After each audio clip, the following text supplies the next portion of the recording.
ગુસાઈજીનો એટલો પ્રભાવ હતો, એટલો ચમત્કાર હતો કે બાદશાહ અકબર પણ શિનાજી બાવા બાદશાહ અકબર પણ ગુસાઈજીના પ્રભાવના અંદર પ્રભાવિત હતો. એકવાર બાદશાહ અકબરે બિરબલને પૂછ્યું, સાહિબ कैसे मिले? બિરબલ મૂંઝાયો કે ભાઈ હું તો બુદ્ધિથી અપાયેલા ઉત્તર આપી શકું, પણ ભગવાન એ બુદ્ધિનો વિષય નથી, ભગવાન તો અનુભવનો વિષય છે. बिरबल इसका उत्तर हमें 2 दिन के अंदर चाहिए, नहीं तो तुम्हें हम सजा करेंगे. बिरबल ने થયું આ બાદશાહને કે કામ ધંધો છે નહીં, એમને તો બેઠા બેઠા પ્રશ્નો કરવાના અને ઉત્તર અમારે આપવાનો, હેરાન અમારે થવાનું. ઘરે ગયો, મૂંઝાયો, પોતાની દીકરીને આ પ્રશ્ન પૂછ્યો અને દીકરીએ કહ્યું कि पिताजी इसका उत्तर तो है ना, हमारे जो गुसाई जी महाराज है वो बहुत सुंदरता से दे सकते हैं.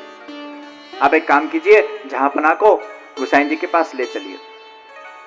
बिरबल ने आ बात एकदम मन में बेसी गई અને જહાંપના પાસે ગયો અને જહાંપનાને કીધું, महाराज आपको मेरे साथ गुसाई जी महाराज के पास चलना होगा અને એ જ ઉત્તર આપશે કે સાહિબ कैसे मिले. બાદશાહ ગુસાઈજી મહારાજ પાસે પધાર્યા છે. ગુસાઈજી સેવામાં હતા. ખૂબ પ્રતીક્ષા થઈ. 1 કલાક 2 કલાક. बादशाह बिरबल ने पूछू, अरे बिरबल तुम हमें कहां ले आए हो, इतना प्रतीक्षा हमें करना पड़ रहा है. बस थोड़ा धैर्य.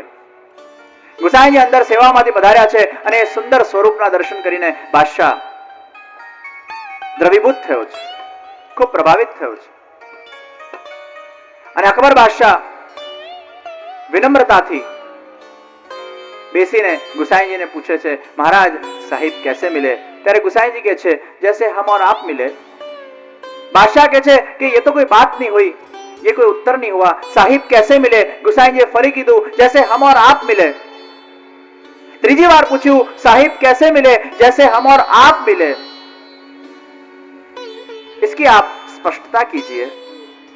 ત્યારે ગુસાઈજી કહે છે કે પ્રજાને જો તમને મળવા આવવું હોય અને પ્રજા જ્યારે ચાહે કે મારે બાદશાહને મળવું છે તો પ્રજા પોતાની ઈચ્છાથી મળી શકે ખરો? પ્રજા જ્યારે ચાહે ત્યારે બાદશાહ એને મળી શકતો નથી, પણ બાદશાહ જ્યારે ચાહે ત્યારે પ્રજાને ચોક્કસ મળી શકે. બાદશાહ જ્યારે આવીને પ્રજાના ઘરે ઊભો રહી જાય ત્યારે ચોક્કસ પ્રજાએ મળવું પડે. એમ સાહિબ कैसे मिले? जब साहिब चाहे तब ही साहिब मिले. અને આ ઉત્તરથી બાદશાહ એટલો પ્રભાવિત થયો કે ત્યારથી ગુસાઈજીનો એને મનથી શરણાગતિને સ્વીકાર કરી છે. એ મુગલ હતો પણ ગુસાઈજીના વિચારોથી એટલો બધો પ્રભાવિત થયો એ વખતે કે એને ગુસાઈજીને વિનંતી કરી કે આપ મને માર્ગદર્શન આપો કે મારા રાજ્યને હું કઈ રીતે સારો ચલાવી શકું. ત્યારે ગુસાઈજીએ અકબર બાદશાહને અપીલ કરી છે કે महाराज આખા ભારતમાં જે ગાયોની હિંસા થાય છે, આખા ભારતમાં જે ગાયોની હત્યા થાય છે એ વખતે પણ થતી હતી.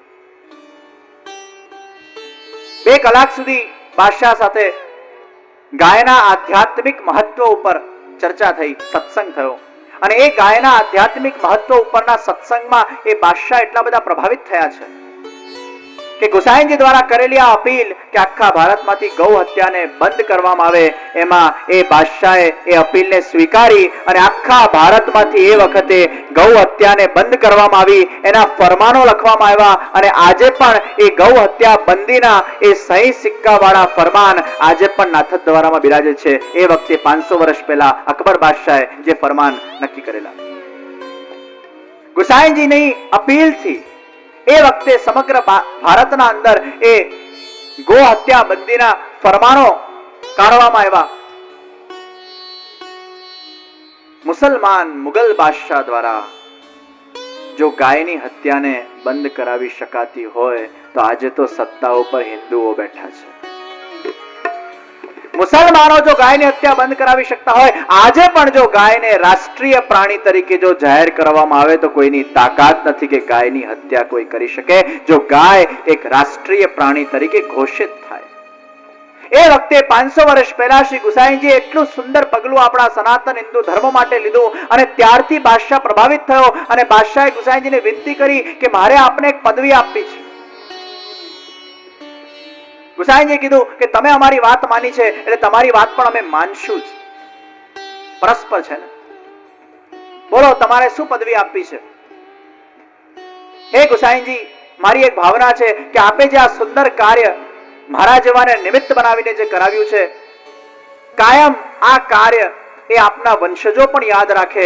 એટલે મારી ઈચ્છા છે કે આજે આપને હું એક એવી પદવી આપું જે પ્રત્યેક આપનો વંશજ એમના નામ આગળ લગાડે. અને તે વખતે અકબર બાદશાહે ગુસાઈજીને ગોસ્વામીની પદવી આપી અને આજે પ્રત્યેક વલ્લભકુલ એમના નામ આગળ ગોસ્વામી લગાડે છે.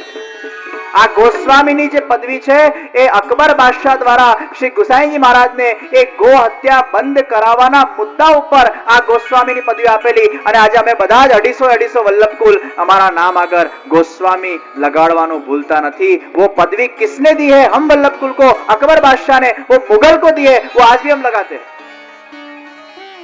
એ ગુસાઈજી બાદશાહ પણ એમનાથી ખૂબ પ્રભાવિત હતા. સાહિબ कैसे मिले? जब साहिब चाहे.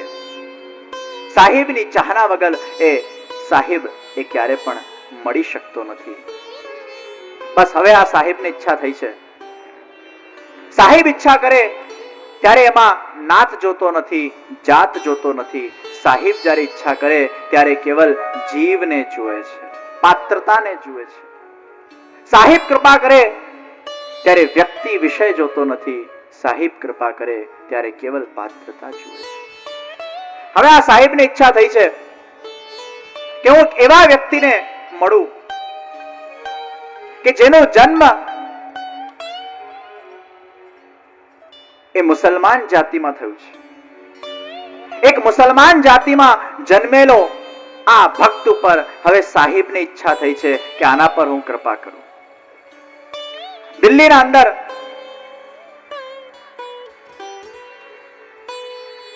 એક બહુ મોટો પઠાણોનો સરદાર, એનું નામ હતું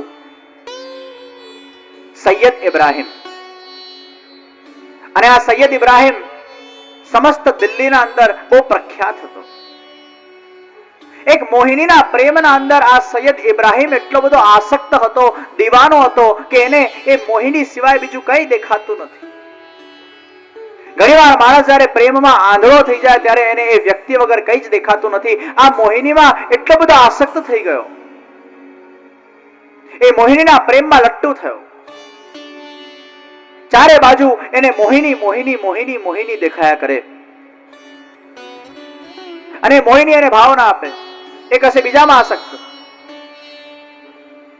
અને મોહિનીમાં પ્રેમમાં ડૂબેલો આ સૈયદ ઇબ્રાહિમ ઠોકરો ખાયા કરે, પણ મોહિની એને દાદ ના આપે. પણ એક દીવાનગી હતી, એક ચાહના હતી. આખા દિલ્હીમાં એની ચર્ચાઓ થાય કે આપણા ગામમાં એક એવો સૈયદ ઇબ્રાહિમ છે જે આ મોહિનીના પ્રેમમાં આસક્ત છે, જે પાગલ છે, જે દીવાનો છે. સમગ્ર દિલ્હીના બચ્ચા જાણતો હતો કે આ ઇબ્રાહિમ એ કોણ છે. એકવાર અચાનક બે વૈષ્ણવ એ ઝાડના ઓટમાં આ ઇબ્રાહિમની ચર્ચા કરી રહ્યા હતા. અને સંજોગો વશાત ક્યાંક આ ઇબ્રાહિમ એ ઝાડના આસપાસ હતો અને આ વૈષ્ણવોની બધી વાતને સાંભળી રહ્યો હતો. એક વૈષ્ણવ બીજા વૈષ્ણવ કહે છે, અરે વૈષ્ણવ, તમને ખબર છે કે આપણા ગામમાં એક એવો ઇબ્રાહિમ કરીને એક વ્યક્તિ છે જે મોહિનીના પ્રેમમાં એટલો પાગલ છે. અરે કદાચ જો આટલી આસક્તિ, આટલો પ્રેમ, જો આટલી ઝંખના પ્રેમીને પ્રાપ્ત કરવાની જો ભગવાનમાં કોઈ વ્યક્તિને થઈ જાય તો એને ભગવાન પણ કદાચ મળી જાય. પણ આ પાગલ ઇબ્રાહિમ એ મોહિनीમાં પડ્યો છે. इतनी आसक्ति अगर परमात्मा के अंदर किसी को हो जाए, परमात्मा को पाने की इतनी चाहना व्यक्ति के अंदर हो जाए, उसको परमात्मा मिल जाए. अरे वैष्णव, आ पागलना શું ગુણગાન ગાવા, એકદમ પાગલ છે મોહિનીના અંદર. અને આ બધી વાતચીત જ્યાં ચાલતી હોય છે ત્યાં પાછળથી એક ચકડમકડ આંખો વાળો પઠાણ એ બહાર નીકળે છે.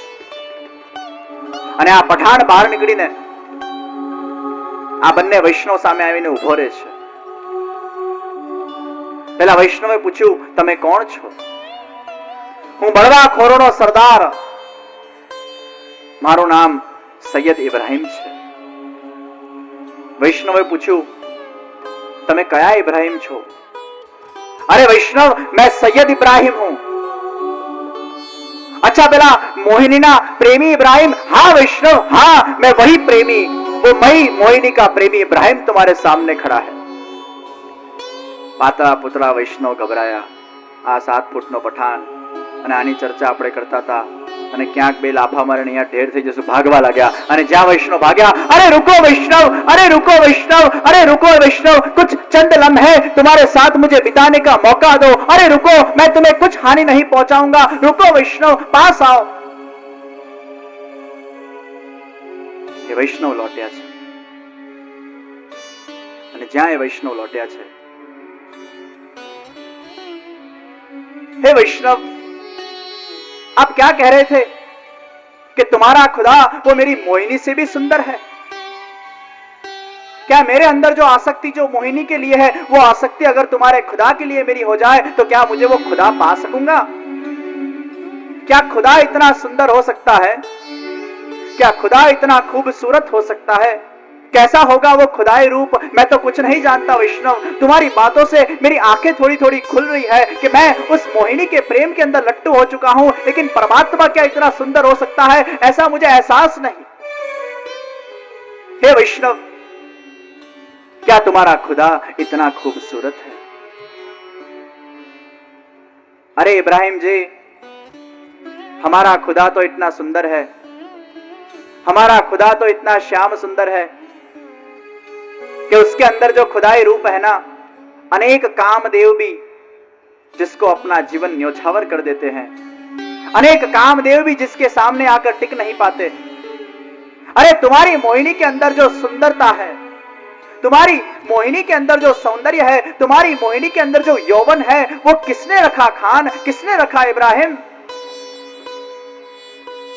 अरे तुम सोचो जरा कि तुम्हारी मोहिनी अगर इतनी सुंदर हो सकती है तो ऐसी करोड़ों मोहिनियों को बनाने वाला वो मोहन कितना सुंदर होगा. ये करोड़ों लोगों को बनाने वाला वो रचयिता कितना सुंदर होगा. अरे सोचो वो खुदाई रूप कैसा होगा, वो खुदा कितना सुंदर होगा, वो खुदा कितना रसिकतम होगा. वाह वैष्णव वाह, वाह वैष्णव वाह.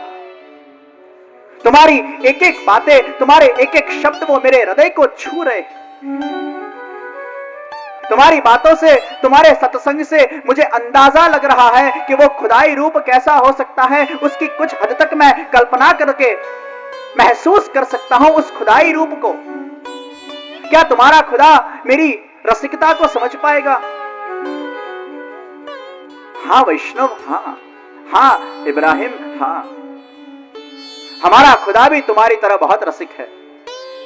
हमारे खुदा को भी रसिक लोग ही पसंद है.